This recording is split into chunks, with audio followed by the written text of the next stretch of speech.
Halo sahabatku. Selamat datang kembali di channel Jeritan Hati. Apa jadinya jika ketulusan seorang istri hanya dibalas dengan tamparan dan air mata? Dan bagaimana rasanya ketika penyesalan itu datang justru di saat sang istri sudah menemukan obat bagi luka hatinya? Hari ini kita akan menyelami kisah penuh emosi berjudul Permata yang Kau Lempar ke Lumpur. Sebelum kita masuk ke dalam drama kehidupan Athina dan Arman, yuk rapatkan barisan. Jangan lupa tekan tombol like dan subscribe, agar kalian tidak ketinggalan kisah-kisah menyentuh lainnya. Dan yang paling penting, mari kita saling sapa di kolom komentar. Tuliskan nama, asal kota, dan ketik kata, hadir. Aku ingin melihat sahabat-sahabat Jeritan Hati dari seluruh penjuru kota berkumpul di sini. Sudah siap? Tarik napas dalam-dalam, mari kita mulai ceritanya. Pagi itu, suasana di ruang makan yang luas dan mewah terasa begitu mencekam, seolah udara di dalamnya membeku. Cahaya matahari yang menerobos masuk melalui celah gorden sutra mahal, tidak mampu menghangatkan hati Athina yang sedang berdegup kencang. Dengan tangan yang sedikit gemetar, wanita cantik itu menata piring di atas meja, memastikan letak sendok dan garpu presisi, tidak miring sedikitpun. Ia tahu betul, kesalahan sekecil debu bisa memicu badai besar di rumah ini. Suara langkah kaki tegas menuruni tangga membuat napas Athina tertahan. Itu Arman, suaminya. Lelaki yang di luar sana dikenal sebagai pengusaha sukses, dermawan, dan suami idaman, namun di balik pintu rumah ini, ia adalah sosok yang berbeda. Arman muncul dengan setelan jas mahalnya yang licin sempurna. Wajahnya tampan namun matanya menyeratkan sorot yang tajam dan menuntut. Kopi, ucap Arman singkat tanpa menoleh, langsung duduk di kursi utamanya. Dengan sigap, Athina menuangkan cairan hitam pekat yang asapnya masih mengepul itu ke dalam cangkir porselen putih. Ia melakukannya dengan sangat hati-hati, berdoa dalam hati semoga takaran gula dan kekentalannya hari ini sesuai dengan lidah suaminya. Arman mengangkat cangkir itu, menyesapnya perlahan. Hening. Detik-detik berlalu bagaikan jam bagi Athina yang berdiri mematung di samping meja, meremas jemarinya sendiri yang dingin. Tiba-tiba, wajah Arman mengerut. Tanpa peringatan, ia menyemburkan kembali kopi itu ke lantai. Panas sekali. Kamu mau membuat lidahku melepuh? Bentak Arman. Suaranya menggelegar memenuhi ruangan. Maaf, Mas. Tadi aku pikir suhunya sudah pas. Athina mencoba menjelaskan dengan suara bergetar, kepalanya tertunduk takut. Pikir? Kamu itu kalau kerja pakai otak, bukan pakai perasaan. Prang. Sebuah cangkir porselen melayang dari tangan Arman, menghantam dinding tepat di belakang Athina. Pecahannya berhamburan kemana-mana, sebagian kecil menggores betis Athina. Namun rasa perih itu tidak sebanding dengan ketakutan yang kini merayapi seluruh tubuhnya. Athina memejamkan mata, tubuhnya menyusut, mencoba melindungi diri dari amarah yang sudah ia hafal polanya. Arman bangkit dari kursinya, napasnya memburu. Ia mendekati Athina yang gemetar. Tangan kekar itu terangkat. Plah! Sebuah tamparan keras mendarat mulus di pipi kiri Athina. Bunyinya begitu nyaring, menyakitkan siapa saja yang mendengarnya. Wajah Athina terlempar ke samping, rasa panas dan perih ketika menjalar, meninggalkan jejak merah yang kontras di kulit putihnya. Air mata yang sejak tadi ditahannya akhirnya lolos, menetes membasahi pipi yang kini berdenyut nyeri. Itu pelajaran buat kamu, desis Arman dingin, seolah ia baru saja memukul seekor nyamuk, bukan istrinya sendiri. Saya kerja banting tulang di luar, cari uang buat kamu bisa ongkang-ongkang kaki di rumah mewah ini. Tugas kamu cuma bikin kopi yang benar saja tidak becus. Dasar tidak berguna. Arman merapikan jasnya kembali, bercermin sekilas di kaca lemari hias, memastikan penampilannya kembali sempurna. Wajah bengis tadi seketika hilang, berganti dengan topeng wibawa yang biasa ia pakai di hadapan dunia. Saya berangkat. Jangan sampai nanti malam ada kesalahan lagi. Dan hapus air mata cengengmu itu, bikin saya muak melihatnya, ucap Arman sambil melenggang pergi, mengambil tas kerjanya, lalu keluar rumah tanpa menoleh sedikitpun pada istrinya yang masih memegangi pipi. Suara mobil menderu menjauh, meninggalkan keheningan yang menyakitkan. Athina merosot ke lantai. Di antara pecahan porselen yang berserakan, ia menangis tanpa suara. Dadanya sesak. Dulu, Ia menikahi Arman karena percaya lelaki itu akan menjadi pelindungnya. Namun kini, rumah yang seharusnya menjadi surga, tak ubahnya seperti penjara berlapis emas. Perlahan, Athena mulai memunguti pecahan cangkir itu satu persatu. Sebuah pecahan tajam menggores ujung jarinya hingga berdarah. Athena menatap darah segar yang keluar, lalu beralih menatap pantulan wajahnya di pecahan keramik yang lebih besar. "Sampai kapan, Athena? Sampai kapan kamu bertahan?" bisiknya pada diri sendiri. Rasa cinta yang dulu ia agung-agungkan, pagi ini terasa semakin terkikis, digantikan oleh rasa lelah yang luar biasa. Ia tahu ia harus kuat, tapi hatinya mulai bertanya-tanya, apakah kesabaran ini adalah sebuah kemuliaan, atau justru kebodohan yang perlahan membunuhnya. Pagi ini, sarapan bukan hanya tentang kopi yang tumpah, tapi tentang harga diri yang kembali diinjak-injak di atas lantai marmer yang dingin. Setelah membersihkan sisa-sisa pecahan porselen dan mengompres pipinya yang mulai membengkak, Athena memutuskan untuk keluar rumah. Hatinya terasa begitu penuh, butuh tempat untuk menumpahkan segala sesak yang menghimpit dada. Namun, kakinya tidak melangkah menuju rumah orang tua kandungnya. Ia terlalu takut membuat ayah dan ibunya khawatir jika melihat kondisi wajahnya. Dengan sisa harapan yang tipis, Athena mengarahkan kemudinya menuju kediaman Bu Salamah, ibu dari Arman. Dalam benak Athena yang lugu, ia berpikir bahwa sesama wanita, apalagi seorang ibu, pasti akan memiliki nurani yang lembut. Ia berharap Bu Salamah bisa menasihati Arman, mengingatkan putranya agar tidak lagi main tangan. Sesampainya di rumah besar bernuansa klasik itu, Athena disambut oleh asisten rumah tangga yang segera mempersilakannya duduk di ruang tamu. Tak lama kemudian, Bu Salamah keluar. Wanita parubaya itu tampak anggun dengan balutan kebaya modern dan sanggul yang tertata rapi, namun wajahnya selalu menyeratkan keangkuhan yang sulit ditembus.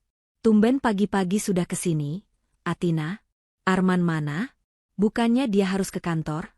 tanya Bu Salamah datar, tanpa basa-basi menanyakan kabar menantunya. Athena bangkit dari duduknya, lalu perlahan mendekat dan mencium punggung tangan ibu mertuanya itu dengan takzim. Saat Athena mengangkat wajahnya, ia sengaja menyisihkan sedikit rambut yang menutupi pipi kirinya. Bekas tamparan Arman tadi pagi kini terlihat jelas, merah kebiruan yang kontras di kulit wajahnya yang pucat. Mata Bu Salamah menangkap lebam itu. Alisnya sedikit terangkat, namun tidak ada raut terkejut atau cemas yang berlebihan di sana. "Ibu." Suara Athena tercekat, matanya mulai berkaca-kaca. "Mas Arman, Bu. Tadi pagi dia memukulku lagi. Hanya gara-gara kopi yang menurutnya kurang manis." Athena menunduk, menunggu pelukan hangat atau setidaknya kata-kata penenang. Namun, hening yang panjang justru menyelimuti ruangan itu. Ketika Bu Salamah akhirnya membuka mulut, kalimat yang keluar bukanlah pembelaan, melainkan hukuman kedua bagi batin Athena. "Kurang manis?" ulang Bu Salamah dengan nada sinis. Ia berjalan santai menuju sofa tunggalnya dan duduk dengan elegan, seolah lebam di wajah Athena adalah hal yang wajar. "Kalau begitu, kenapa kamu tidak membuatnya lebih manis? Apa susahnya mengaduk gula, Athena?" Athena terbelalak. Ia menatap mertuanya tak percaya. "Tapi, Bu, Mas Arman melempar cangkir ke dinding sampai pecah, lalu menamparku. Apa pantas seorang suami melakukan itu hanya karena masalah sepele?" Bu Salamah mendengus pelan, lalu menatap tajam ke arah menantunya. "Dengar ya, Athena. Arman itu laki-laki, dia kepala keluarga. Beban di pundaknya itu berat. Dia mengurus perusahaan, memikirkan gaji karyawan, menghadapi klien yang rewel. Kalau dia pulang atau bangun tidur lalu marah sedikit, itu wajar. Itu artinya dia sedang stres. Kamu sebagai istri tugasnya apa? Melayani, membuat dia tenang, bukan malah memancing emosinya dengan kesalahan-kesalahan remeh." Hati Athena mencelos. Rasanya seperti ada tangan tak kasat mata yang meremas jantungnya hingga hancur. "Jadi, ibu merasa ini salahku? Ibu membenarkan Mas Arman memukulku?" "Saya tidak bilang memukul itu benar," sanggah Bu Salamah dingin. "Tapi asap tidak akan ada kalau tidak ada api. Arman itu anak saya yang membesarkan dia. Dia anak yang baik, penurut, dan lembut. Kalau sampai dia kasar sama kamu, pasti ada yang salah dengan caramu melayani dia."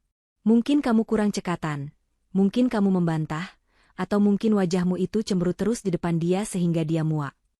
Air mata Athena menetes jatuh ke pangkuannya. Harapannya untuk mendapatkan perlindungan musnah seketika. Di rumah ini, di hadapan ibu mertuanya, ia bukanlah korban. Ia adalah tersangka. Seharusnya kamu bersyukur, Athena, lanjut Bu Salamah, suaranya semakin menusuk. Arman sudah memberikan kamu segalanya. Rumah mewah, mobil, uang belanja yang lebih dari cukup.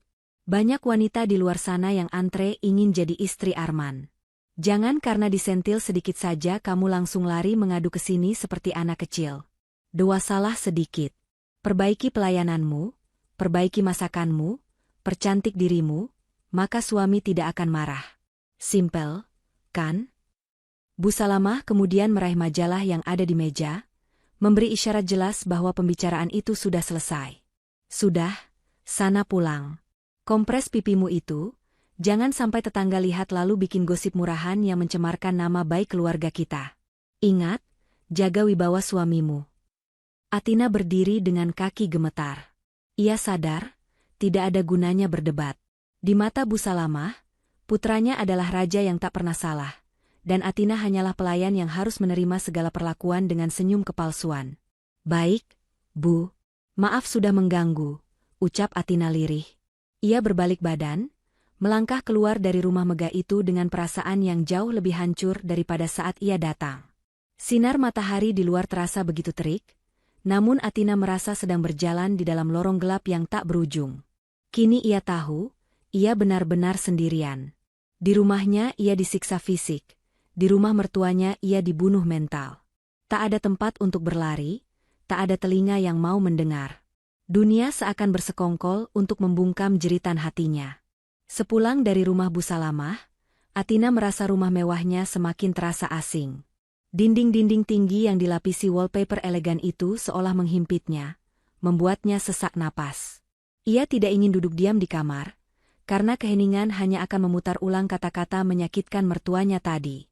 Untuk mengalihkan pikiran yang kalut, Athena memutuskan untuk menyibukkan diri.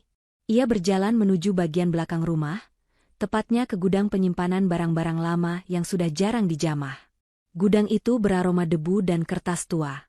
Cahaya matahari sore masuk malu-malu lewat ventilasi kecil di atas pintu, menciptakan garis-garis cahaya yang menari bersama partikel debu di udara.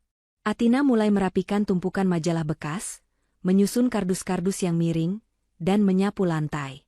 Keringat mulai membasahi pelipisnya, namun rasa lelah fisik ini justru menjadi obat penenang baginya. Setidaknya, saat tangannya bekerja, otaknya berhenti berpikir tentang betapa menyedihkannya nasib yang ia jalani.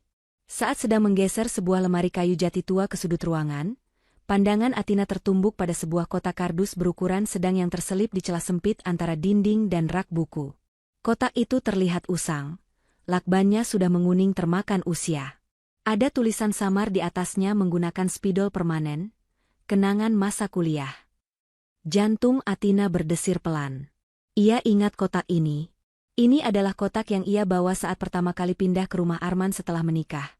Namun tak pernah sekalipun ia buka lagi karena Arman melarangnya menyimpan barang-barang, sampah, yang tidak berguna. Dengan tangan yang masih mengenakan sarung tangan karet, Athena menarik kotak itu keluar. Ia duduk bersimpuh di lantai gudang yang dingin, lalu perlahan membuka lakbannya. Aroma kertas tua seketika menyeruak, membawa memori Athena melayang mundur ke beberapa tahun silam. Di dalam kotak itu terdapat skripsi lamanya, beberapa foto wisuda bersama teman-teman, syal rajut yang belum selesai, dan di bagian paling bawah, tergeletak sebuah amplop berwarna biru muda. Amplop itu masih rapi, meski pinggirannya sudah sedikit keriting. Tangan Athena gemetar saat meraih amplop itu. Ia kenal betul tulisan tangan tegak bersambung yang rapi di depannya. Itu tulisan Irwan. Napas Athena tertahan. Irwan, nama yang sudah lama ia kubur dalam-dalam di sudut hatinya yang paling gelap. Laki-laki sederhana dengan senyum teduh yang dulu pernah menjadi dunianya. Athena ingat, surat ini diberikan Irwan tepat seminggu sebelum Athena memutuskan hubungan mereka secara sepihak demi menerima lamaran Arman. Perlahan, Athena mengeluarkan kertas surat dari dalam amplop. Ia mulai membaca kalimat demi kalimat yang ditulis dengan tinta hitam itu. Untuk Atina, matahariku. Aku tahu aku belum punya banyak hal untuk ditawarkan padamu sekarang. Perjalananku menjadi dokter spesialis masih panjang dan berliku. Mungkin aku belum bisa membelikanmu rumah mewah atau mobil mahal dalam waktu dekat. Tapi satu hal yang bisa aku janjikan padamu, tanganku ini, yang setiap hari belajar memegang pisau bedah untuk menyembuhkan orang, bersumpah tidak akan pernah menyakiti kamu. Tanganku ini hanya akan ada untuk menggenggam tanganmu saat kamu takut, dan menghapus air matamu saat kamu sedih. Bersabarlah sebentar lagi, ya? Kita akan bangun kebahagiaan kita, bata demi bata, dengan keringat yang halal dan cinta yang tulus. Air mata Atina jatuh, menetes tepat di atas kertas surat itu, melunturkan sedikit tinta pada kata, cinta. Isak tangis yang sejak tadi ditahannya, akhirnya pecah di keheningan gudang. Atina mendekap surat itu ke dadanya erat-erat, seolah ingin merasakan kembali kehangatan sosok penulisnya. Hatinya hancur berkeping-keping saat membandingkan janji Irwan dengan kenyataan yang ia terima dari Arman. Dulu, ia silau oleh kemapanan Arman. Orang tuanya mendesak, mengatakan bahwa cinta tidak bisa dimakan, bahwa menjadi istri dokter itu hidupnya susah dan sering ditinggal jaga malam. Atina yang masih muda dan labil akhirnya luluh. Ia meninggalkan Irwan, pria yang memperlakukannya bak ratu meski tak berharta, demi Arman yang memperlakukannya bak pembantu di Istana Emas. Maafkan aku, Irwan, maafkan aku. Bisik Atina di sela isak tangisnya. Suaranya memantul di dinding gudang yang sunyi. Ia meraba pipi kirinya yang masih terasa nyeri akibat tamparan Arman. Tangan Arman yang penuh dengan cincin emas dan jam tangan mewah itu, ternyata begitu ringan melayang ke wajahnya. Sementara tangan Irwan yang dulu hanya memegang buku tebal kedokteran, justru menawarkan perlindungan yang kini sangat Atina rindukan. Atina menyadari sebuah kebenaran pahit sore itu. Ia telah membuang berlian demi memungut batu kerikil yang dibungkus kertas kado cantik. Penyesalan itu datang menggulung-gulung, menyesakkan dada, membuatnya sulit bernapas. Namun, nasi sudah menjadi bubur. Ia kini adalah istri Arman, terikat oleh hukum dan norma sosial yang kaku. Irwan hanyalah masa lalu yang mungkin kini sudah bahagia dengan wanita lain yang lebih tahu cara menghargai ketulusan. Di tengah tangisnya, Atina mendengar suara gerbang depan terbuka. Deru mesin mobil Pajero terdengar memasuki halaman. Itu suara mobil Arman. Atina tersentak kaget. Ia buru-buru menghapus air matanya, memasukkan kembali surat itu ke dalam amplop, dan menyembunyikannya di bagian paling dasar kotak, menumpuknya dengan buku-buku tebal. Ia tidak boleh ketahuan. Jika Arman tahu ia masih menyimpan surat dari mantan kekasihnya, tamparan di pipi kiri mungkin akan disusul dengan pukulan di tempat lain. Atina segera merapikan diri, menarik napas panjang untuk menata emosinya, dan mengenakan kembali topeng ketegaran yang mulai retak. Ia harus kembali menjadi istri penurut, menyambut neraka-nya yang baru saja pulang kerja. Di dalam gudang yang gelap itu, Atina meninggalkan sepotong hatinya bersama surat biru yang kini kembali terkunci dalam sepi. Atina baru saja selesai membasuh wajahnya dan berganti pakaian rumah yang lebih rapi ketika pintu kamar tidur terbuka lebar. Arman masuk dengan langkah tergesa, melonggarkan dasinya dengan kasar. Wajahnya tidak lagi menyiratkan amarah yang meledak-ledak seperti pagi tadi, namun gurat ketegangan masih jelas terlihat di keningnya. Jangan bengong saja. Cepat mandi dan dandan. Malam ini ada acara gala dinner ulang tahun perusahaan rekanan saya di Hotel Grand Mulia. Kita harus berangkat 1 jam lagi, perintah Arman tanpa menatap Atina, sibuk membuka lemari pakaian mencari setelan jas malamnya. Atina terkesiap. Tangannya refleks menyentuh pipi kirinya yang masih terasa berdenyut nyeri. Tapi, Mas, pipiku masih bengkak dan merah sekali. Kalau aku ikut, nanti orang-orang bertanya. Gerakan tangan Arman terhenti. Ia berbalik perlahan, menatap istrinya dengan sorot mata yang sulit diartikan.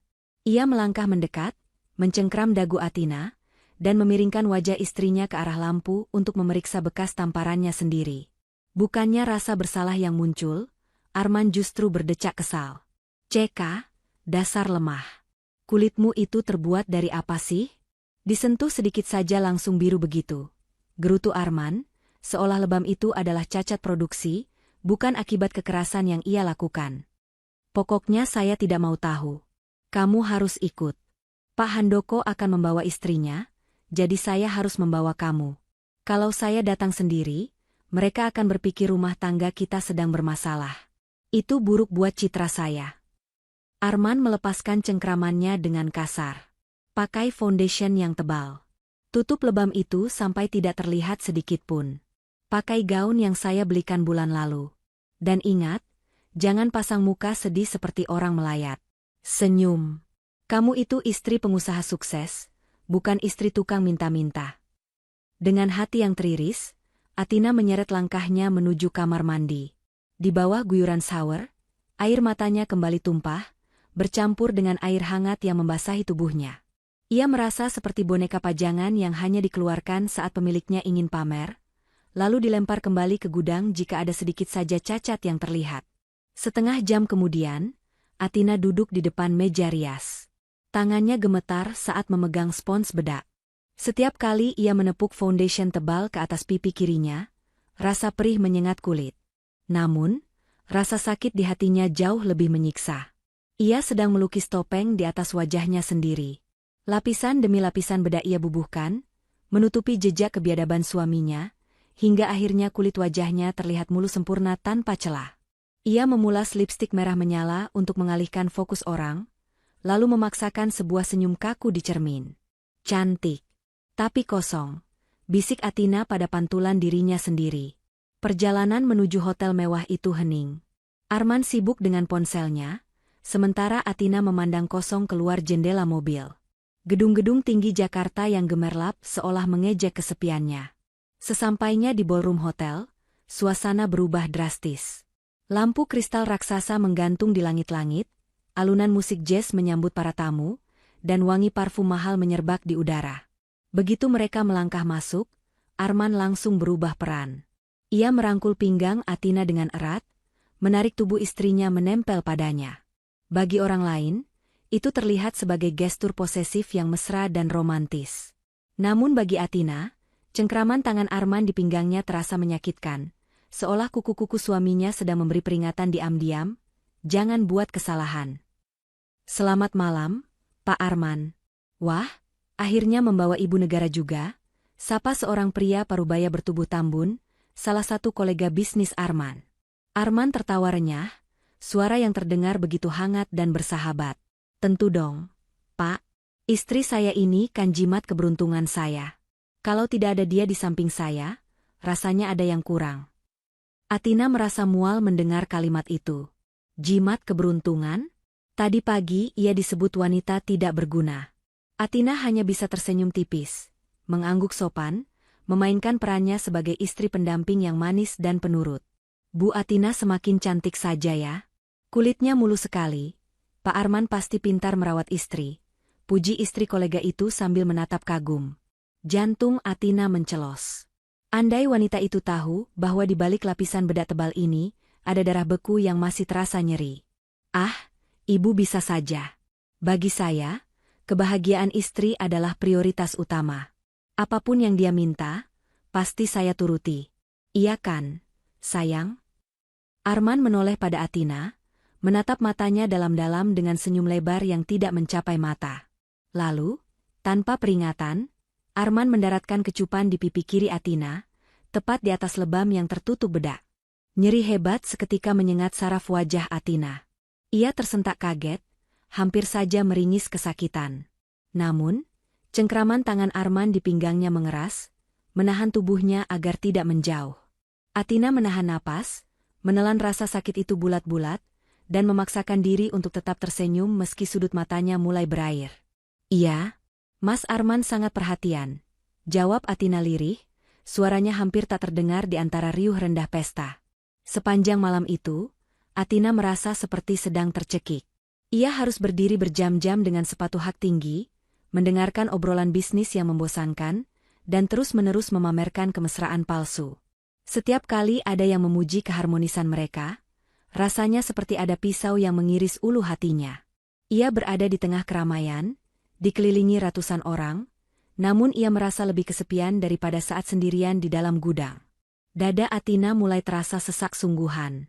Oksigen di ruangan ber-AC itu terasa menipis. Bayangan wajah bengis Arman saat melempar cangkir, ucapan dingin Bu Salamah, dan surat Irwan yang penuh cinta. Semuanya berputar-putar di kepalanya seperti gasing, membuatnya pusing. Ia butuh udara segar. Ia butuh keluar dari sandiwara gila ini sebelum ia benar-benar gila. Mas, aku izin ke toilet sebentar, bisik Atina pelan. Arman melirik jam tangannya, lalu mengangguk singkat tanpa menoleh. Jangan lama-lama. 5 menit lagi ada sesi foto bersama. Atina mengangguk dan bergegas melangkah menjauh, setengah berlari menuju toilet wanita. Begitu masuk ke dalam bilik toilet dan mengunci pintunya, pertahanannya runtuh. Tubuhnya merosot ke lantai, napasnya tersengal-sengal. Ia mencengkram gaun mahalnya dengan kuat. Di balik pintu toilet yang tertutup rapat itu, di antara kemewahan pesta yang memuakan, Atina menyadari satu hal, ia tidak bisa terus hidup dalam kepalsuan ini. Ia harus mencari cara untuk mengakhiri penderitaannya, atau penderitaan ini yang akan mengakhiri hidupnya. Keesokan harinya, setelah memastikan Arman berangkat ke kantor dan mobilnya menghilang di tikungan jalan, Atina bergegas keluar rumah. Ia tidak menggunakan mobil pribadinya, takut jika Arman melacak GPS-nya. Ia memilih menaiki taksi daring menuju sebuah kafe kecil yang letaknya agak tersembunyi di pinggiran kota, jauh dari jangkauan mata-mata sosialita teman-teman Arman. Di sudut kafe yang remang, seorang wanita berambut pendek sudah menunggu dengan wajah cemas. Itu Sari, sahabat Atina sejak masa SMA, satu-satunya orang yang tahu sedikit tentang neraka yang dijalani Atina, meski belum tahu seberapa parahnya. Nah, di sini, lambaikan tangan Sari terlihat tak sabar. Atina berjalan mendekat, langkahnya gontai. Ia mengenakan kemeja lengan panjang dan kacamata hitam besar, meski di dalam ruangan. Begitu duduk, Sari langsung menatapnya selidik. Buka kacamata kamu, nah, pinta Sari tegas. Atina menggeleng lemah. Mataku bengkak karena kurang tidur. Sar. Jelek.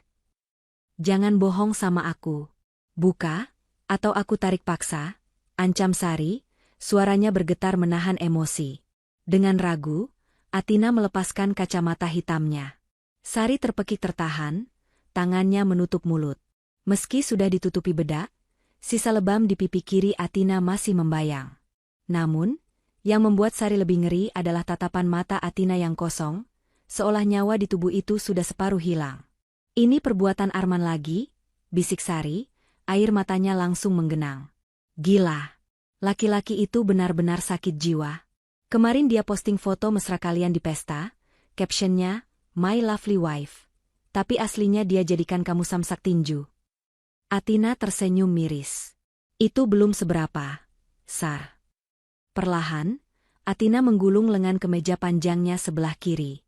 Di sana, di lengan atas yang putih mulus, terdapat bekas cengkraman jari tangan yang membiru pekat, jejak kemesraan palsu Arman saat memeluk pinggang dan menahan lengannya di pesta semalam agar Atina tidak kabur. Ya Tuhan, Atina. Sari meraih tangan sahabatnya itu, mengelusnya dengan hati-hati seolah menyentuh kaca retak. Kita ke kantor polisi sekarang. Kita visum. Ini sudah tindak kriminal, nah, KDRT. Kamu bisa mati kalau terus diam di rumah itu. Atina menarik tangannya kembali, menutupi lebam itu dengan kain kemeja. Nggak segampang itu, Sar. Arman punya banyak kenalan. Pengacara, polisi, pejabat. Kalau aku lapor dan gagal memenjarakan dia, hidupku akan lebih hancur. Bu Salamah juga pasti akan memutarbalikkan fakta, bilang aku istri durhaka yang memfitnah suami. Aku sendirian, Sar. Orang tuaku sudah tua dan sakit-sakitan. Aku nggak mau mereka syok dengar kabar ini. Terus kamu mau nunggu sampai kapan? Sampai nama kamu ada di batu nisan? Sergah Sari gemas, frustrasi melihat ketidakberdayaan sahabatnya. Atina terdiam, menatap pusaran kopi di cangkirnya. Pertanyaan Sari menohok ulu hatinya. Benar, sampai kapan? Namun, di tengah keputusasaan itu, sebuah ide gila melintas di benaknya. Ide yang muncul dari rasa sakit yang sudah melampaui batas toleransi. Sar, panggil Atina pelan, matanya kini menatap tajam ke arah sahabatnya. Aku butuh bantuan kamu. Aku punya rencana. Sari mengernyitkan dahi. Rencana apa? Kabur? Bukan. Aku mau menguji dia, jawab Atina dingin. Aku ingin tahu, apakah di dalam hati Arman yang sekeras batu itu, masih ada sedikit saja rasa takut kehilangan aku. Atau dia hanya takut kehilangan reputasinya. Atina mendekatkan wajahnya, berbisik serius. Nanti malam, aku akan pura-pura sakit parah. Aku akan berakting seolah-olah aku serangan jantung atau kejang hebat di depannya. Aku mau lihat reaksinya. Kalau dia panik dan benar-benar khawatir, mungkin masih ada harapan untuk aku bertahan dan memperbaiki dia. Tapi kalau dia... Suara Atina tercekat. Kalau dia tetap dingin atau malah marah karena aku merepotkan dia, maka itu adalah tanda bagiku. Tanda untuk berhenti berharap dan benar-benar pergi. Sari menatap Atina dengan tatapan tidak setuju. Itu bahaya, nah. Kalau dia malah membiarkan kamu mati gimana? Atau kalau dia tahu kamu cuma akting, dia bisa makin gila. Makanya aku butuh kamu standby di telepon. Kalau dalam 15 menit setelah aku kasih kode dia tidak membawaku ke rumah sakit, kamu yang panggil ambulans dan polisi ke rumahku, tegas Atina. Ini pertaruhan terakhirku, Sar. Aku butuh kepastian. Aku capek hidup dalam keraguan antara dia mencintaiku atau hanya memiliki aku sebagai barang pajangan. Sari menghela napas panjang, menatap wajah sahabatnya yang penuh luka. Ia tahu ia tidak bisa melarang tekad Atina yang sudah bulat. Oke, kata Sari akhirnya, meski berat hati. Tapi janji sama aku, nah, kalau tes ini membuktikan dia bajingan sejati, kamu nggak boleh mundur lagi. Kamu harus tinggalkan dia detik itu juga. Atina mengangguk mantap. Janji. Siang itu mereka habiskan untuk menyusun skenario. Sari mencari tahu gejala-gejala serangan mendadak yang meyakinkan lewat internet agar akting Atina tidak terlihat palsu. Mereka berlatih mimik wajah, cara mengatur napas, hingga posisi jatuh yang aman namun dramatis. Sore harinya, Atina pulang ke rumah dengan perasaan yang berbeda. Jika biasanya ia pulang dengan rasa takut, kali ini ada adrenalin yang mempompa keberanian di darahnya. Ia bukan lagi sekadar korban pasrah, ia adalah pemain yang sedang memegang kendali atas nasibnya sendiri malam ini. Rumah mewah itu bukan lagi penjara, melainkan panggung sandiwara di mana ia akan membuka topeng asli suaminya. Atina masuk ke kamar, mengganti pakaiannya dengan daster tidur yang sederhana. Ia tidak memoles wajahnya, membiarkan wajah pucat dan lelahnya terekspos alami. Ia duduk di tepi ranjang, menunggu suara mobil Arman, menunggu saat di mana kebenaran akan terungkap. Apakah ia istri yang dicintai, atau hanya sampah yang belum sempat dibuang? Jam dinding di kamar tidur yang sunyi itu berdetak monoton, seolah menghitung mundur waktu menuju pengadilan nasib Atina. Jarum pendek sudah menunjuk angka 9 malam, ketika deru mesin mobil yang familiar terdengar memasuki garasi.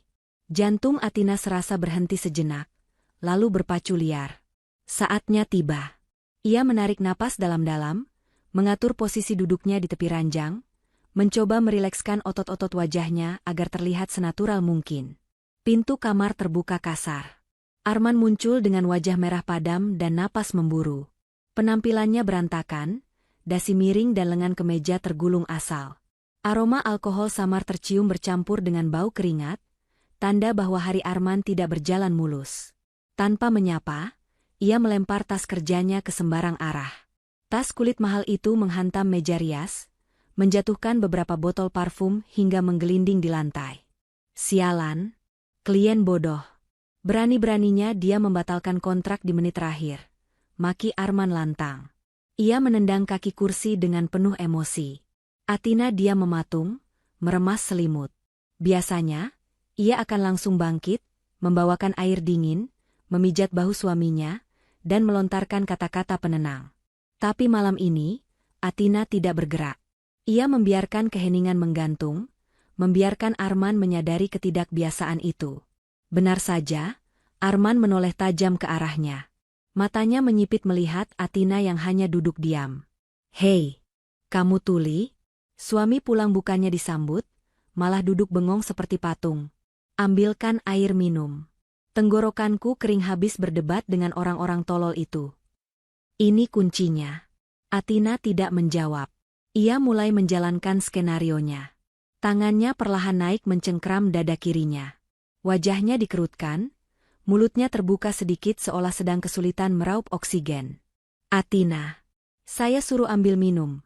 Bentak Arman lagi, kali ini melangkah mendekat dengan tangan terkepal, siap melampiaskan kekesalannya pada sasaran empuk yang biasa. Tepat saat Arman berada 2 langkah di depannya, Athena memekik tertahan. Arg! Sakit. Erangnya parau. Tubuhnya kejang sesaat, lalu ia menjatuhkan diri dari tepi ranjang ke lantai berkarpet tebal dengan bunyi gedebuk yang cukup keras. Athena tergeletak miring, matanya terpejam rapat, napasnya dibuat putus-putus lalu perlahan melambat hingga seolah berhenti. Dalam hati, ia berdoa semoga aktingnya meyakinkan. Telinganya menajam, menunggu reaksi pertama suaminya. Apakah teriakan memanggil nama Tuhan? Apakah sentuhan cemas di wajahnya? Hening sejenak. Lalu terdengar suara decakan lidah yang keras. Ceka. Apa-apaan ini? Suara Arman terdengar dingin dan penuh kejengkelan, bukan kekhawatiran. Athena merasakan ujung sepatu pantofel Arman menyenggol pinggangnya, cukup keras. Bukan tendangan maut, tapi sebuah dorongan kasar seperti orang yang sedang memastikan apakah bangkai tikus di jalan masih bergerak atau tidak. Jangan mulai drama, Athena. Saya sedang capek, pusing. Jangan tambah beban pikiran saya dengan akting murahanmu ini. Bangun, bentak Arman. Athena tetap diam, menahan napas sekuat tenaga. Ia melemaskan seluruh otot tubuhnya, membiarkan dirinya menjadi beban mati. Athena. Saya hitung sampai 3. 1, 2. Arman menunggu. Tidak ada respon. Tiba-tiba, Athena merasakan tangan Arman mencengkram bahunya, membalikan tubuhnya hingga telentang. Athena membiarkan kepalanya terkulai lemah ke samping, matanya terpejam namun sedikit terbuka di celah sempit, menampakkan putih matanya, trik yang diajarkan Sari agar terlihat seperti orang pingsan sungguhan. Saat itulah Athena melihat ekspresi Arman dari celah matanya yang samar. Tidak ada air mata. Tidak ada gurat kesedihan. Yang ada adalah wajah pucat karena panik dan ketakutan yang egois. Arman menepuk-nepuk pipi Athena, awalnya pelan lalu makin keras. Athena? Hei! Jangan main-main.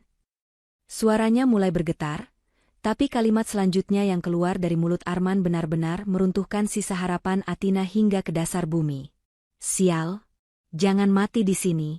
Kalau kamu mati sekarang, polisi pasti curiga karena ada lebam di muka kamu kemarin. Aku bisa dituduh membunuh. Gumam Arman pada dirinya sendiri, matanya liar menatap sekeliling kamar seolah mencari CCTV yang merekam. Hati Athena hancur lebur. Jadi itu yang dikhawatirkan suaminya? Bukan nyawa Athena yang melayang, tapi nasib dirinya sendiri jika dituduh pembunuh? Air mata ingin sekali menerobos keluar, tapi Athena menahannya mati-matian. Ia harus menuntaskan sandiwara ini sampai akhir. Arman meraba leher Athena, mencari denyut nadi. Tangan Arman dingin dan gemetar hebat. Karena panik, Arman mungkin tidak bisa merasakan denyut nadi Athena dengan benar, atau mungkin detak jantung Athena memang melemah karena rasa sakit hati yang teramat sangat. Bangun, bodoh. Jangan bikin aku susah. Arman mengguncang tubuh Athena kasar. Kalau kamu mati, siapa yang urus rumah? Siapa yang masak? Ibu pasti marah kalau tahu aku lalai mengurusmu. Athena tetap tak bergeming. Keadaan ini membuat kepanikan Arman memuncak.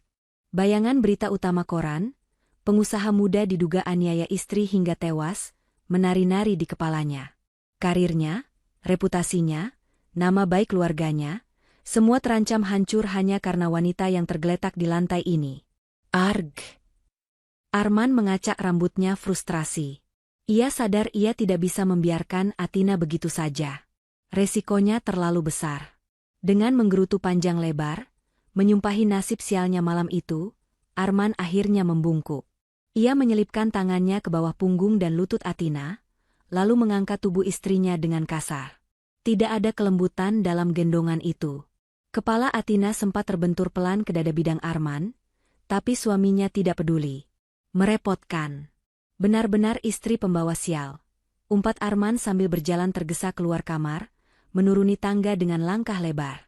Sepanjang perjalanan menuju pintu depan, Athena menutup matanya rapat-rapat. Telinganya merekam setiap umpatan yang keluar dari mulut pria yang dulu berjanji di depan penghulu untuk menjaganya lahir batin. Malam ini, di dalam dekapan lengan suaminya sendiri, Athena merasa seperti sampah busuk yang terpaksa diangkut ke tempat pembuangan akhir. Namun, di balik rasa sakit itu, sebuah ketetapan hati mulai mengkristal sekeras berlian. Tes ini berhasil. Jawabannya sudah jelas terpampang di depan mata. Tidak ada cinta. Tidak ada belas kasih. Yang ada hanyalah ego seorang monster berwajah manusia. Dan Athena bersumpah, perjalanan ke rumah sakit malam ini akan menjadi perjalanan satu arah. Ia tidak akan pernah kembali ke rumah ini sebagai wanita yang sama. Tubuh Athena terhempas cukup keras ke jok kulit mobil Pajero itu. Arman tidak repot-repot membenarkan posisi duduk istrinya, atau memasangkan sabuk pengaman dengan lembut. Ia hanya menarik sabuk itu dengan kasar, menguncinya dengan bunyi klik yang nyaring, lalu membanting pintu penumpang seolah sedang menutup pintu gudang yang penuh barang rongsokan. Di kursi kemudi, Arman menyalakan mesin dengan tangan gemetar. Deru mesin mobil terdengar garang membelah keheningan malam. Mobil itu melesat keluar dari pekarangan rumah mewah mereka. Bannya berdecit beradu dengan aspal saat Arman membanting setir ke kiri. Sepanjang perjalanan, Athena harus mengerahkan seluruh sisa tenaganya untuk tetap memejamkan mata dan melemaskan tubuh. Guncangan mobil yang dipacu dengan kecepatan tinggi membuat perutnya mual. Kepalanya beberapa kali terantuk kaca jendela saat Arman menyalip kendaraan lain dengan ugal-ugalan. Namun Athena menahan diri untuk tidak meringis. Ia tahu, satu gerakan kecil saja akan membongkar sandiwaranya dan mungkin mengubah kepanikan Arman menjadi kemurkaan yang mematikan. Sial, kenapa lampu merah lama sekali? Umpat Arman sambil memukul setir. Athena bisa mendengar napas suaminya yang memburu. Di sela-sela klakson yang dibunyikan Arman secara brutal pada pengendara motor di depan, terdengar gumaman yang membuat darah Athena berdesir dingin. Awas saja kalau sampai mati. Polisi pasti bakal visum. Bekas tamparan tadi pagi masih merah. Gumam Arman, suaranya terdengar seperti orang yang sedang bernegosiasi dengan nasib buruk. Kalau dokter tanya, bilang jatuh di kamar mandi. Ya, terpeleset. Lantai licin. Bodoh. Kenapa aku tidak cek dulu tadi di rumah ada CCTV atau tidak di lorong? Air mata Athena merembes keluar dari sudut matanya yang terpejam, mengalir turun membasahi pelipis. Untunglah suasana di dalam mobil cukup gelap, sehingga Arman yang sedang sibuk dengan kepanikannya sendiri tidak menyadarinya. Hati Athena terasa seperti disayat sembilu. Di saat kritis yang Arman kira adalah detik-detik kematian istrinya, lelaki itu justru sibuk menyusun alibi. Tidak ada doa untuk keselamatan Athena, tidak ada penyesalan karena telah menyakiti, yang ada hanya skenario penyelamatan diri sendiri. Bangun, Athena. Jangan bikin susah. Tangan kiri Arman terulur, menepuk paha Athena dengan kasar, mencoba membangunkan istrinya. Kamu dengar saya kan? Kalau nanti sadar, jangan ngomong macam-macam sama dokter. Ingat, ibumu sakit jantung. Kalau aku di penjara, siapa yang bayar biaya pengobatan ibumu? Pikir pakai otak. Ancaman itu adalah paku terakhir pada peti mati cinta Athena. Arman bahkan menggunakan kondisi kesehatan mertuanya, ibu kandung Athena, sebagai senjata untuk membungkam mulutnya. Rasa takut yang selama ini membelenggu Athena perlahan berubah menjadi rasa jijik yang mendalam. Cahaya lampu jalan bergantian menerpa wajah mereka. Mobil akhirnya berbelok tajam memasuki area rumah sakit. Arman menginjak rem dalam-dalam tepat di depan lobi unit gawat darurat. Begitu mobil berhenti, Arman menarik napas panjang. Dalam hitungan detik, ia mengubah ekspresi wajahnya. Wajah bengis dan panik yang penuh ego itu lenyap, digantikan oleh wajah suami yang histeris dan penuh kekhawatiran. Ia membuka pintu mobil, berlari memutari kap mesin, lalu berteriak lantang ke arah petugas keamanan dan perawat yang berjaga. Tolong! Tolong istri saya! Dokter! Suster! Istri saya pingsan! Cepat! Teriaknya dengan nada yang sangat meyakinkan. Dua orang perawat pria bergegas mendorong Brankar mendekat.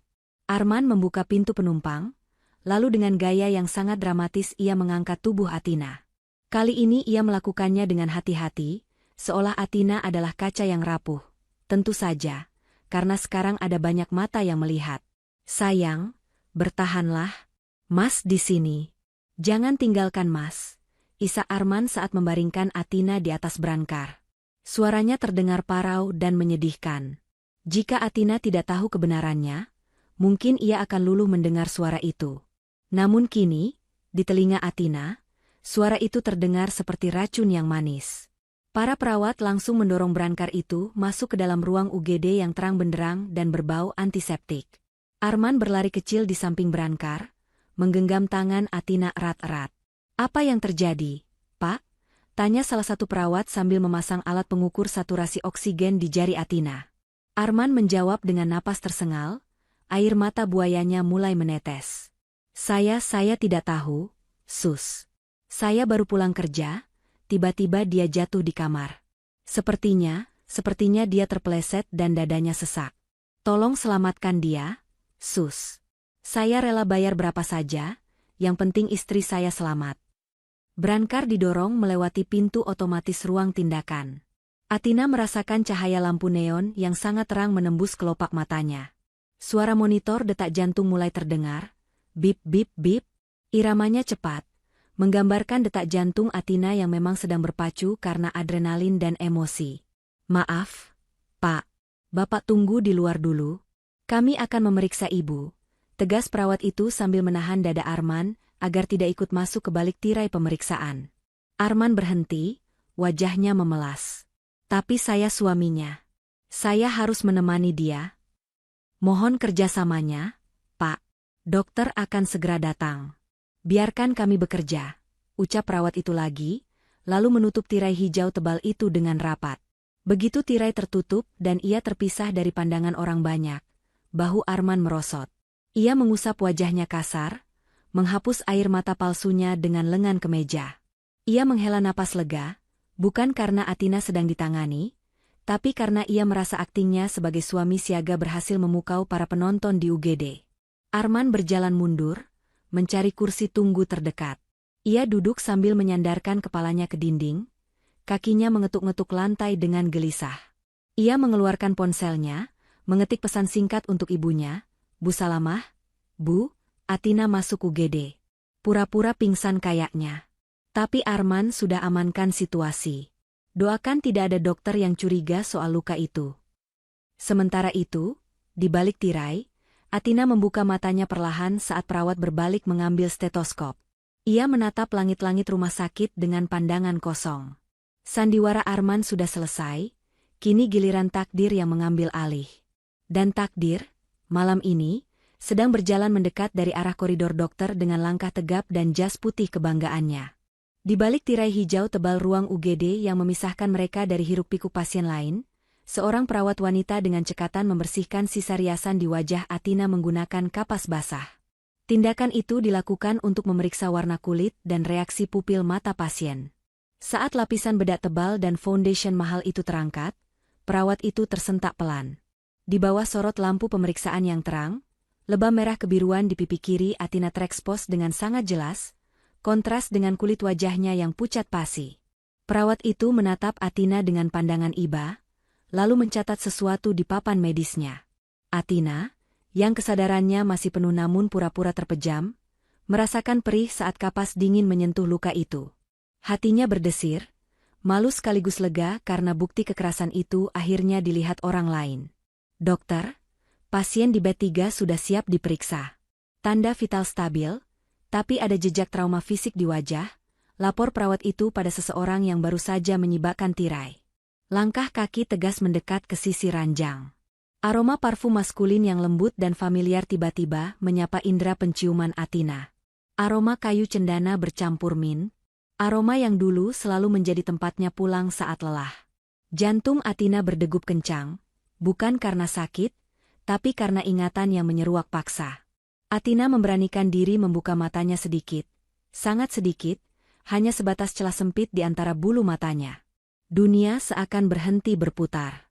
Sosok dokter yang berdiri di samping ranjangnya, yang sedang membaca papan medis dengan kening berkerut serius itu, adalah Irwan. Bukan Irwan mahasiswa kedokteran yang dulu kurus dan sering memakai kemeja flanel lusuh, melainkan Dr. Irwan, SPPD, dengan jas putih kebanggaan yang pas di tubuh tegapnya, rambut tertata rapi, dan aura kewibawaan yang begitu kuat. Tangan Irwan terhenti di udara saat ia menurunkan papan medis dan menatap wajah pasiennya. Detik itu, waktu seolah membeku. Mata elang Irwan membulat sempurna. Ia mengenali wajah itu, wajah yang selama bertahun-tahun menghantui mimpi-mimpinya, wajah wanita yang pernah ia cintai lebih dari dirinya sendiri. Athena. Bisik Irwan, suaranya nyaris tak terdengar, tercekat di tenggorokan. Profesionalisme Irwan diuji hebat malam itu. Tangannya gemetar samar saat ia mengulurkan jari untuk menyentuh pipi Athena, tepat di area yang lebam. Sentuhan itu begitu lembut, seringan kapas, namun menghantarkan getaran hangat yang membuat air mata Athena menetes dari sudut matanya yang masih terpejam. Athena tidak sanggup membuka mata sepenuhnya, ia terlalu malu. Malu karena Irwan melihatnya dalam kondisi serapuh ini, hancur oleh pilihan hidupnya sendiri. Irwan menarik napas panjang, menenangkan gemuruh di dadanya. Ia memeriksa denyut nadi di pergelangan tangan Athena. Saat menyingsingkan lengan baju panjang Athena untuk memasang manset tensi, rahang Irwan mengeras. Ia melihat lebam lain di sana, bekas cengkraman jari tangan yang membiru di lengan atas. Gigi Irwan bergemeretak menahan amarah. Sebagai dokter, ia tahu persis bedanya luka akibat jatuh tidak sengaja dengan luka akibat kekerasan. Dan ini adalah jejak kebiadaban.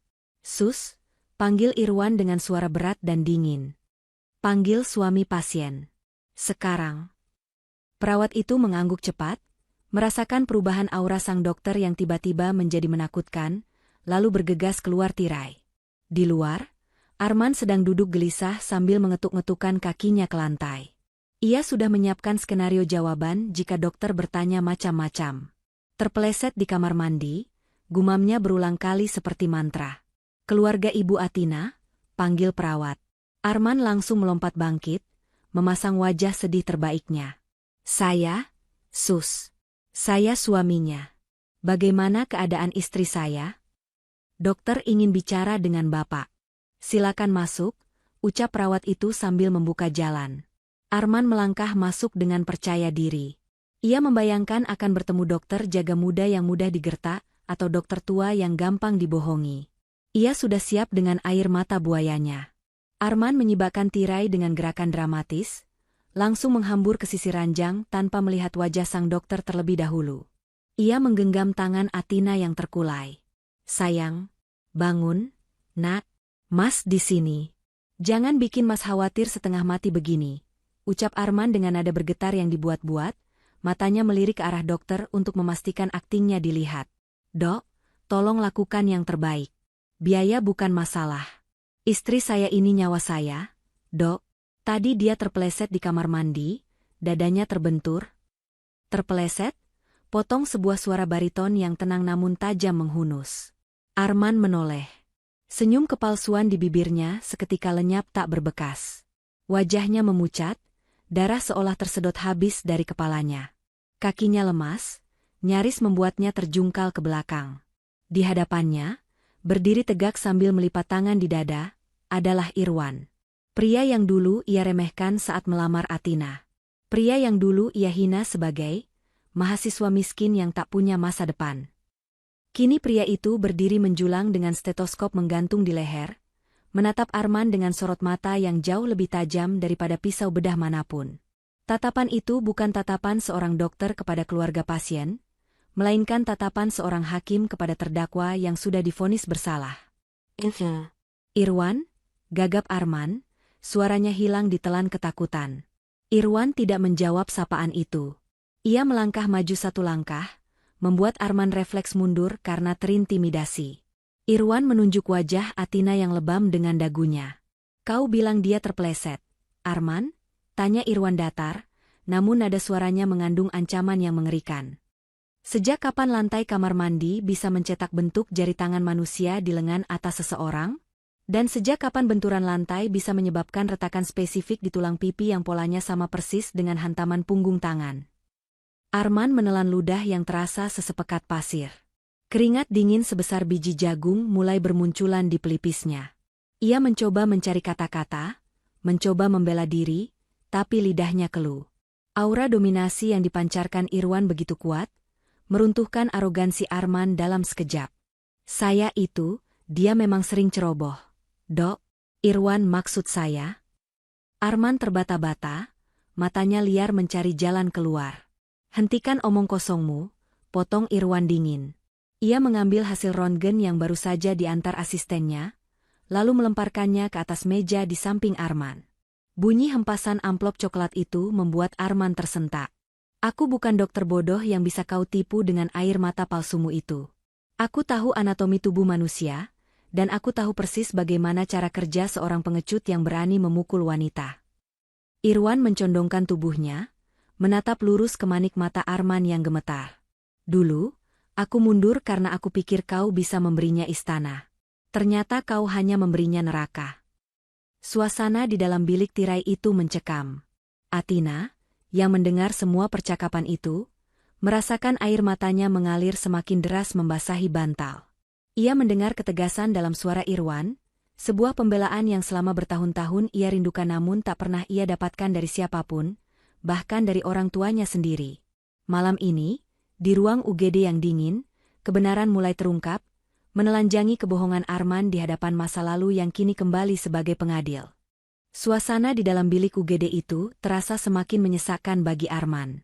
Udara dingin dari pendingin ruangan seolah membeku, menusuk hingga ke tulang sumsumnya, namun keringat justru mengucur deras membasahi punggungnya. Ia berdiri kaku, terpojok oleh tatapan tajam Dr. Irwan yang berdiri menjulang di hadapannya bak benteng kokoh yang tak tertembus. Kau tidak berhak mencampuri urusan rumah tanggaku. Irwan, desis Arman, mencoba mengumpulkan sisa-sisa keberaniannya yang mulai rontok. Ia berusaha menegakkan bahunya, membusungkan dada, mencoba memanggil kembali sosok pengusaha arogan yang biasa ia tampilkan. Aku suami sahnya. Apa yang terjadi di rumahku adalah privasiku. Kau hanya dokter di sini, tugasmu mengobati, bukan menghakimi. Arman melangkah maju, hendak meraih lengan Athena yang terbaring diam. Kita pulang, Athena. Rumah sakit ini pelayanannya buruk. Dokternya tidak profesional, terlalu banyak drama. Namun, sebelum tangan Arman sempat menyentuh kulit istrinya, tangan kekar Irwan sudah lebih dulu menahan pergelangan tangan Arman. Cengkeramannya kuat, menahan gerakan Arman di udara. Irwan tidak membentak, tidak berteriak, tapi sorot matanya yang dingin sudah cukup membuat nyali Arman menciut seketika. Lepaskan tangan kotor itu dari pasien saya, ucap Irwan datar, namun penuh penekanan di setiap suku katanya. Selama dia berada di atas berangka rumah sakit ini, dia adalah tanggung jawab saya. Dan saya tidak akan membiarkan seorang pelaku kekerasan membawa korban kembali ke tempat penyiksaannya. Arman menyentakkan tangannya hingga terlepas, mundur selangkah sambil memijat pergelangan tangannya yang sakit. Jaga mulutmu. Kau menuduhku sembarangan? Mana buktinya? Istriku jatuh. Itu kecelakaan. Irwan tersenyum miring, senyum yang syarat akan rasa jijik. Ia mengambil papan medis, membalik halamannya dengan tenang. Kecelakaan, katamu? Irwan melangkah mendekat, mengikis jarak di antara mereka hingga Arman bisa melihat kemarahan yang membara di balik mata teduh sang dokter. Arman, aku sudah menjadi dokter selama 7 tahun. Aku sudah melihat ribuan luka. Luka jatuh karena terpeleset itu acak, tidak beraturan. Tapi luka di pipi Athena? Itu presisi. Itu jejak hantaman benda tumpul dengan sudut ayunan tangan kanan. Dan luka di lengan atasnya? Itu jejak cengkraman 5 jari yang menahan paksa. Apa lantai kamar mandimu punya jari, Arman? Arman terdiam 1000 bahasa. Lidahnya keluh. Argumen medis yang dilontarkan Irwan adalah fakta ilmiah yang tidak bisa dibantah dengan uang atau gertakan sambal. Irwan menghela napas panjang, menatap Arman dari ujung rambut hingga ujung kaki dengan tatapan merendahkan, bukan merendahkan status sosialnya, tapi merendahkan kemanusiaannya. Dulu, suara Irwan melembut, namun terdengar pilu. Ia menoleh sekilas ke arah Athena yang masih memejamkan mata, lalu kembali menatap Arman. Dulu, aku melepaskan dia menikahimu. Hatiku hancur saat itu, Arman. Tapi aku mundur. Kenapa? Karena aku pikir kau, dengan segala kemapananmu, dengan segala harta yang kau banggakan itu, bisa membahagiakan dia. Aku pikir kau bisa menjaganya lebih baik daripada aku yang saat itu cuma mahasiswa kedokteran yang makan pun harus berhitung. Irwan menunjuk dada Arman dengan telunjuknya. Aku pikir aku menyerahkan dia pada seorang raja yang akan menjadikannya ratu. Tapi ternyata aku salah besar. Suara Irwan mulai bergetar menahan emosi yang meluap. Ruangan itu hening, hanya bunyi monitor detak jantung Athena yang menjadi saksi bisu. Bip, bip, bip. Iramanya terdengar perih. Malam ini aku sadar, Arman. Aku telah melakukan kesalahan terbesar dalam hidupku. Aku menyerahkan sebuah berlian yang sangat langka dan berharga kepada orang yang hanya tahu cara melempar batu kali. Kau tidak tahu nilainya. Kau tidak melihat kilaunya. Kau hanya melihat dia sebagai benda yang bisa kau banting sesuka hatimu saat kau marah. Kalimat itu menghantam ulu hati Arman lebih keras daripada pukulan fisik manapun. Egonya sebagai laki-laki sukses, sebagai suami kaya raya, hancur lebur di hadapan kalimat sederhana itu. Ia merasa telanjang. Semua jas mahal, jam tangan mewah, dan mobil sport di luar sana tidak ada artinya saat ini. Di mata Irwan, ia hanyalah pria kerdil yang menyedihkan. Kau punya segalanya, Arman. Uang, jabatan, rumah mewah. Tapi kau miskin, lanjut Irwan, suaranya menusuk tajam. Kau miskin hati nurani.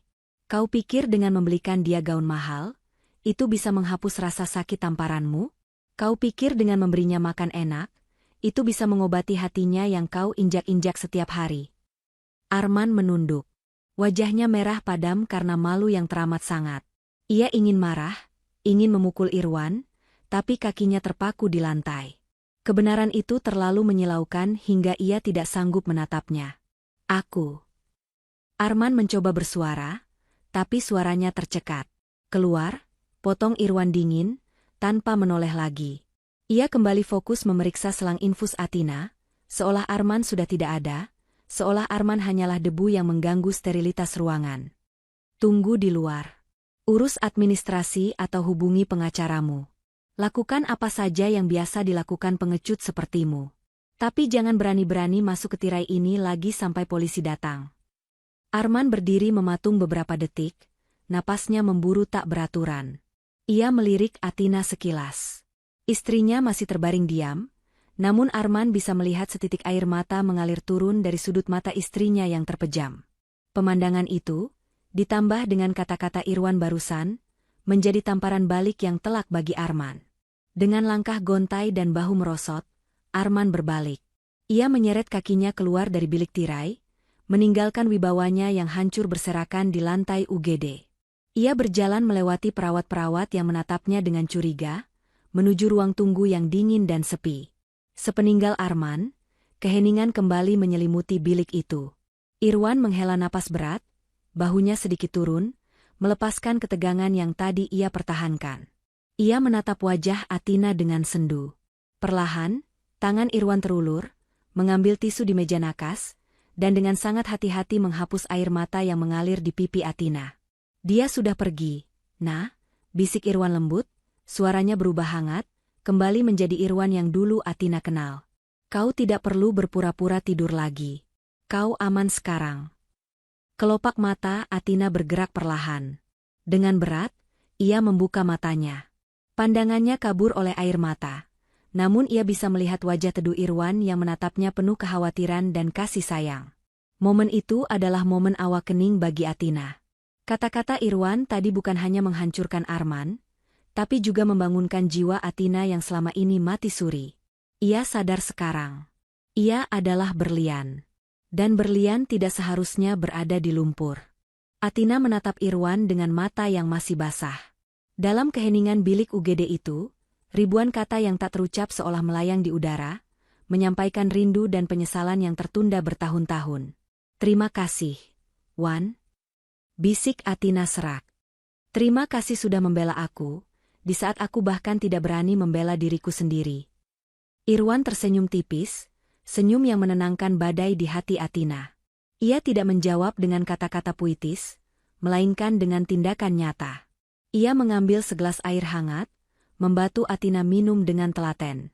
Kamu berhak bahagia, nah, dan kebahagiaan itu bukan di sana, bukan di rumah yang menyakitimu, ucap Irwan pelan namun tegas. Tiba-tiba, tirai bilik tersibak kasar. Arman kembali masuk. Rupanya ia tidak benar-benar pergi ke parkiran, melainkan mondar-mandir di depan pos perawat dengan gelisah. Wajahnya kini campuran antara ketakutan dan sisa-sisa arogansi yang dipaksakan. Ia melihat Athena sudah duduk bersandar, didampingi Irwan. Pemandangan itu membakar cemburunya, namun ia tahu ia sedang tidak dalam posisi bisa marah. "Athena, ayo pulang," ajak Arman cepat, mengabaikan keberadaan Irwan. "Ibu sudah menelepon terus. Beliau khawatir namamu masuk berita gosip kalau lama-lama di sini."